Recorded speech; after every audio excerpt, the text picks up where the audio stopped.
Salutare și bine v-am regăsit pe canalul meu. Este un vlog dis de dimineață de la ora 6, ceasul de la motor. Nu știu dacă voi îl vedeți, e cu o oră înainte că nu l-am mai reglat, n-am mai stat să reglez. Și afară plouă, e o vreme destul de urâtă. Am ieșit de la muncă și na, ce să faci? Aia e. Măcar am puțin de mers, 10 minute, asta e partea bună. În partea rea era dacă aveam mai mult de mers. Măcar nu-i frig, atât de frig, cred că sunt undeva la 1 grad, 2 grade. Uite, noi și pe bicicletă, lumea e matinală. Opa, așa. Și nu văd nimic în oglinzi.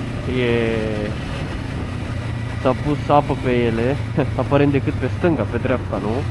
Și pe vizieră mi s-a pus apă, ceea ce nu prea îmi place deloc, dar era, dacă știți, ideea aia de ștergător pus pe vizieră și să dea el stânga-dreapta.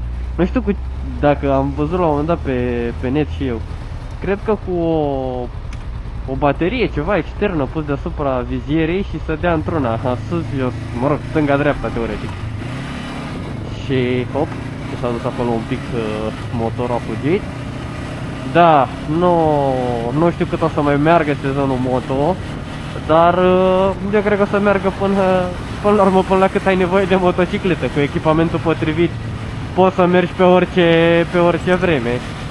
Mai ales eu sunt, cred că, puțin avantajat având acest adventure, pentru că te protejează la vânt destul de bine. Am acest parbriz și handguard-urile și protecția la picioare e destul de bună, mai ales că are un rezervor destul de lat, undeva la 17,5 litri, adică spargi bariera celor 400 de km cu el dacă mergi în afara București, în afara orașului, și cât de cât la consum, oarecum, dar o să urmeze pe canal un review al acestui motor foarte în detaliu făcut zilele următoare.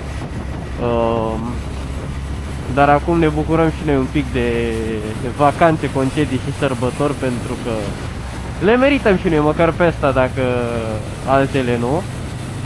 Ce mare e autobuzul ăsta și ce mergem paralel cu el. Să trag acum o dată dreapta și aia e. Doamne, când e ud pe jos, îmi place să frânez, dar mai mult să fac rev match, să dau cu frână de motor și îmi patinează așa un pic spatele.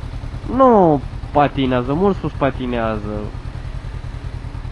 Foarte puțin. E sesizabil uneori, dar este amuzant. Țin minte la 16 ani, când mi-am luat eu prima mea motocicletă, un CBR de 125. A fost, m-a prins o ploaie. Abia aveam motorul, cred că de o săptămână, 2 săptămâni, și abia mă învățam cu el. Și m-a prins o ploaie torențială și mi-era o frică să merg.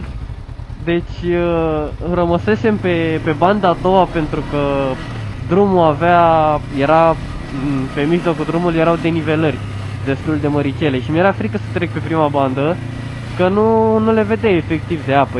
Era un potop, era o ploaie foarte puternică. Și mă claxonea lumea din spate că eram pe banda a doua și mergeam cu 40 la oră, 30 la oră. Da, a fost ceva de vis atunci. Și am mai prins tot așa, cu motorul de 16 ani, o ploaie, dar aia a fost pe durată lungă. Am prins, veneam de la niște prieteni și am avut de mers vreo 30 ceva de kilometri pe o ploaie torențială și n-aveam nici echipament moto impermeabil atunci. N-aveam... Hop, dumneavoastră, ce faci? Stai și tu cală un pic, perfect. Și eram ud din cap până în picioare. Când am ajuns acasă, efectiv storcea apa de pe mine ca dintr-un burete. Deci atunci doar mă rugam să ajung acasă întreg. Aia era singura mea dorință. Pentru că nici tare nu puteam să merg. Mergeam cu 60 la oră, 50 la oră pe DN. Și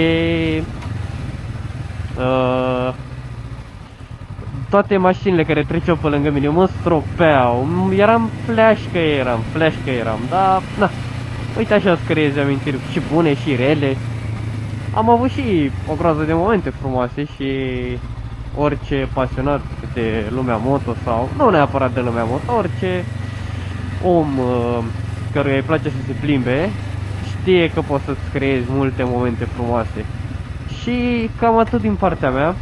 V-am lăsat, mulțumesc că mă urmăriți și toate cele bune.